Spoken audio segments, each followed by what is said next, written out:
2025 স্বপ্নের মতো একটি সিজন কাটিয়েছে প্যারিসিয়ানরা। এই মৌসুমে সকল ধরনের শিরোপা জিতেছে পিএসজি। এলিয়াস অ্যারেনায় প্রথমবারের মতো চ্যাম্পিয়ন্স লিগ জিতে PSG. Champions league, league one শিরোপা, সকল ট্রফি জিতেছে পিএসজি। স্বপ্নের মতো একটা সিজন কাটিয়েছে পিএসজি। তবে ক্লাব বিশ্বকাপে অংশ নিয়েছে পিএসজি। এখন প্যারিসিয়ানদের চাওয়া ক্লাব বিশ্বকাপ জিতবে পিএসজি। সেই চাওয়াতে পারফরমেন্সটাও করেছিল খুব সুন্দর।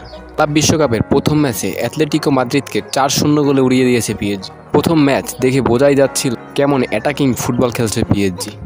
অ্যাথলেটিকো মাদ্রিদকে যেভাবে হারিয়েছে পিএসজি তাতে বোঝাই যাচ্ছিল এবার ক্লাব বিশ্বকাপের ট্রফির যোগ্য দাবিদার তারা। দ্বিতীয় ম্যাচেই মুদ্রার উল্টোপিঠ দেখল পিএসজি।